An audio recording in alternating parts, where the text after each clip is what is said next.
welcome back to my channel. So my name is Ishi. I hope you and your loved ones are all well and keeping safe. So today I'm here to discuss something a little different outside the scope of headscarves.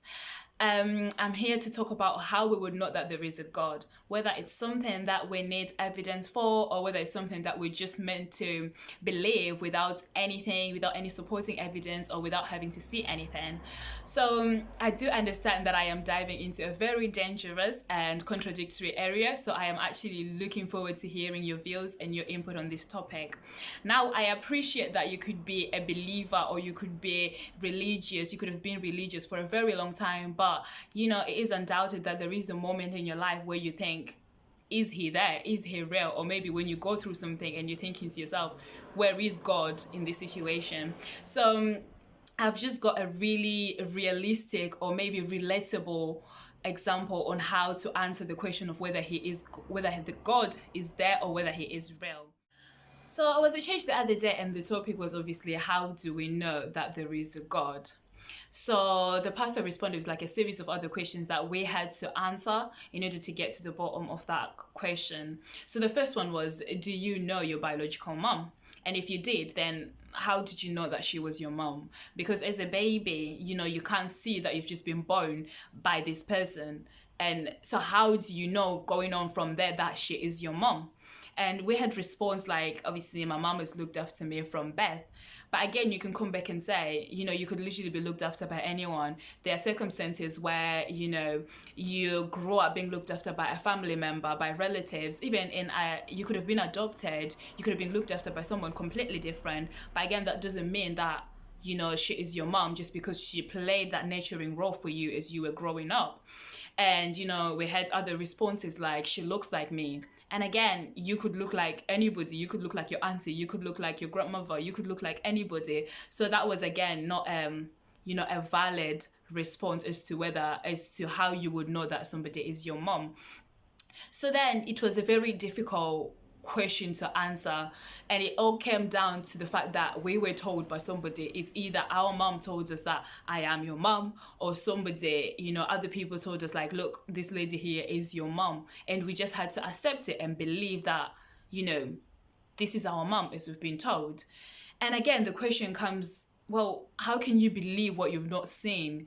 You know, have you taken any concrete steps? Have you taken any steps to figure out or to find out if this person is actually biologically related to you, if they're actually your mom? And what's stopping you? Like, I mean, in this, you know, in this 21st century, you've got all the technology, you've got everything that you need to prove, you know, whether you're related to somebody, whether it's your mom. You're not taking any step. Like at this point, I haven't even checked or gone and taken a DNA test to make sure that this person is my mom, or to even like request for a birth certificate that she may already have in the house, but I just didn't have that courage to just be like, let me just make sure you're my mom, that type of thing. And then it came down to, you know, just seeing that it was somebody that just told us that this is your mom, or it was even my mom that just told me to address her as my mom. And, you know, it was something that I was just told, and I accepted it without question. And I just thought, you know what, growing up, this is my mom, this is who gave birth to me. And it was a word of mouth that I was given, and I accepted it. So when it comes to the question of how do we know that there is a God, it's almost like we're identifying the same uncertainties that we had when we were trying to discuss how we would know that somebody is our biological mom. So it's coming down to whether we want to believe what we've been told. You could have been born in like a religious background where you just grow up being told that there is a God, or even vice versa. So it's a matter of, what do you want to believe? Do you want to believe what you've been told? Because, you know, nobody has seen God, but it's a matter of, what do you want to believe? And it's a matter of choice. I mean, there's evidence out there. There is scientific evidence to suggest either that there is a God or there isn't. There is religious evidence. There is, you know, you can take what you want and what you don't, but ultimately it is your decision. So I feel like it's, you know, it's not something that you would want a specific answer from somebody to be like, yes, definitely there is a God. But until you're willing to accept and to believe that he is there, you know, whatever anybody says it's not going to be convincing enough, because you need to have that connection, that belief that the same that when you look at your mom, you're like, yes, she is my mom.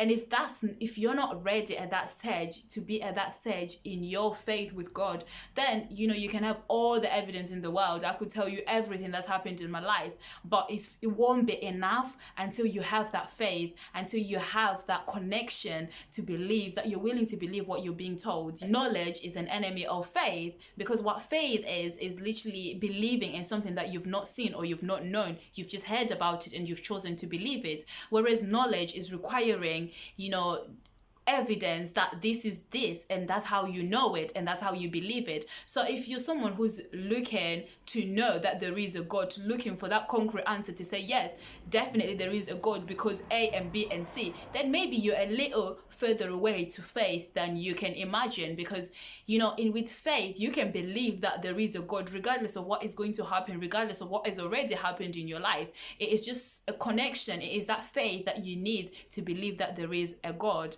So it is something that, again, comes down to you. It's whether you're prepared to believe what you've heard about God, what you've read about God, what you've been taught about God, to believe that he actually exists and he is real and he is alive.